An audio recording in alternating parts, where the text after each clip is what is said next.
Yang sudah saya pelajari yaitu tentang apresiasi yang berasal dari kata appreciation dalam bahasa Inggris yang artinya mengenal, memahami, dan menghargai suatu karya. Sedangkan sastra anak adalah produk cipta, sastra yang dikonsumsi oleh anak-anak dengan kesesuaian terhadap kebutuhan anak-anak seperti membaca, menyimak, deklarasi, dan sejenis pertunjukan karya sastra. Terus juga ada 4 keterampilan berbahasa seperti menyimak, berbicara, menulis, dan membaca. Terus juga ada unsur prosa, yaitu unsur intrinsik seperti tema, penokohan, alur, gaya bahasa, latar, sudut pandang, dan amanat. Terus juga ada puisi. Puisi merupakan salah satu jenis karya sastra. Puisi itu berisi tentang pengamalan intelektual atau ilmiah seorang penyair. Jenis-jenis puisi itu ada banyak, seperti ada puisi naratif, larik, deskripsi, dan lain-lainnya. Bagian mana yang menurut Anda bahasa paling penting dan berikan alasannya? Bahasaan yang menurut saya paling penting itu tentang sastra anak, di mana sastra adalah ilmu alat yang menjadi pengatur untuk menumbuh dalam pengembangan karakter baik di dalam diri anak. Dalam produk sastra, anak terkandung nilai-nilai kehidupan yang berguna untuk dijadikan laku hidup setiap hari. Aktivitas bernyanyi, membaca, mendongeng, bermain peran, sesungguhnya juga bagian dari sastra. Dalam konteks bahasan sastra anak sebagai calon guru, manakah materi yang menurut Anda tidak perlu dan apa alasannya? Semua materi sebenarnya perlu karena masing-masing bagian memiliki kontribusi dan membentuk pemahaman utuh terhadap sastra anak. Dalam pembelajaran bahasa dan sastra Indonesia untuk menjadi guru SD, materi apa yang ingin sekali Anda pelajari?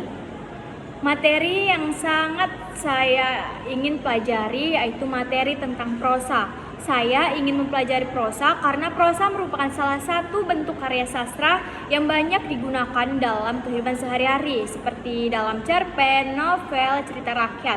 Selain itu, mempelajari prosa dalam meningkatkan kemampuan berbahasa, menambah wawasan sastra, serta melatih kreativitas dalam menulis cerita. Bacakan sebuah puisi karya sastrawan Indonesia, lalu jelaskan bagaimana persiapan Anda sebelum membaca puisi. Apa saja langkah-langkah yang Anda lakukan? Di sini saya akan membacakan puisi karya Khairil Anwar yang berjudul Suara Malam. Dunia badai dan topan, manusia mengingatkan kebakaran di hutan.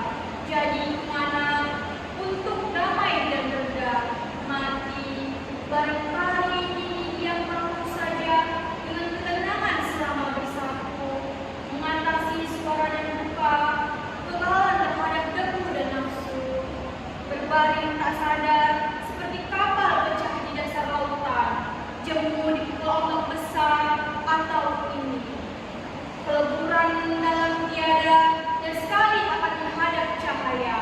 Ya Allah, badanku terbakar segala samar, aku sudah melewati batas, kembali pintu tertutup dengan keras.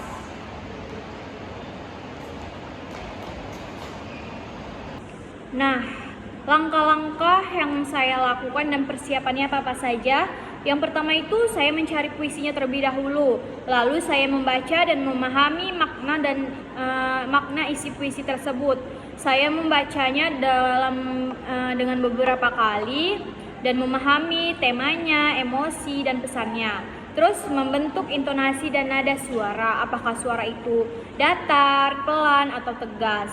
Terus juga melatih pelafalan. Saya membaca puisi dengan suara keras untuk melatih pelancaran pengucapan, artikulasi, dan ritme. Terus yang terakhir itu ada menyesuaikan ekspresi wajah dan bahasa tubuh. Apa kekurangan Anda dalam membaca puisi? Kekurangan saya dalam membaca puisi kemungkinan dalam penyampaiannya yang kurang jelas atau ada yang typo. Dari 1 sampai 10, berapa nilai baca puisi Anda dan alasannya? Nilainya yaitu 8 karena dalam ada beberapa kata yang masih kurang jelas dan ekspresinya juga kurang. Ada berapa golden moment yang Anda tuliskan selama perkuliahan berlangsung dan mana yang paling membekas? Yang golden moment yang saya buat itu ada 2. Yang paling membekas itu menurut saya itu di dunia ini tuh banyak nggak di dunia ini sih, kayak di Indonesia tuh banyak anak-anak yang pandai membaca tetapi dia malas untuk membaca. Aktivitas yang harus anak-anak lakukan tuh seperti bernyanyi, bermain peran, mendongeng. Anak di usia 7 tahun ke bawah dapat membangun imajinasinya. Anak itu seperti tabula rasa, seperti kertas kosong, suci belum tentu kosong. Orang harus mengetahui informasi yang benar terlebih dahulu daripada mengetahui lewat orang lain. Sebutkan satu kata yang mewakili isi hati Anda pada mata kuliah apresiasi sastra anak SD. Menyenangkan. Terima kasih. Assalamualaikum warahmatullahi wabarakatuh.